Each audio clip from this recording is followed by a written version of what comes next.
шыға берсін. Мына кішкентай бүлдіршіндеріміз Құда қаласа елге, ерге, отанға қызмет етейік.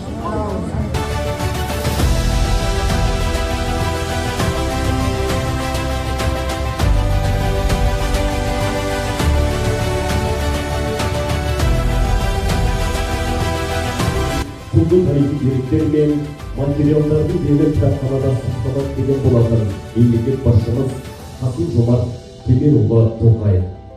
Жаңа руханият ордаларыңыз құтты болсын.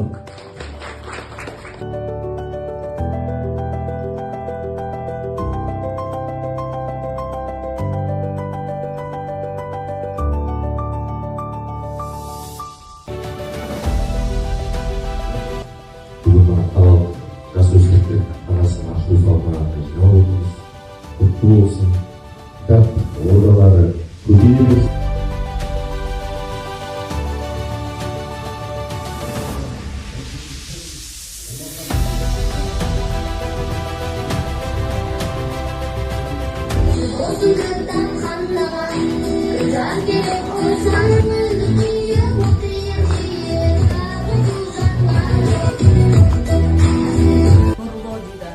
Ал білім кітапта, кітап кітапханада. Осы бір кітап пен оқырманның арасындағы алтын көпір біздің кітапханашыларымыз. Бүгінгі мына мерекелеріміз құтты болсын.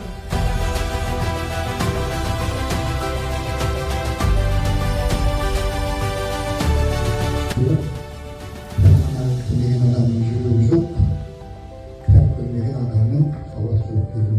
Біз мынау жазушылардың бәрі шыңдап өтіп жүрген жұртқа таныстырудың мақсаты. Мені достарым мінезіне бір қалыпты болуым жайлы сынақ.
Кітапхана сондай-ақ ата-бабаларымыздың қалдырған аманат етіп қалдырған рухани қазынасын жинақталған жері, қасиет ұрпақтан ұрпаққа жеткізуші бұл әрине кітапханашылар. Сондықтан біз тұран нақыштар сіздердің аталарыңызбен жұмысымызды бастасақ деген ниетте болдық.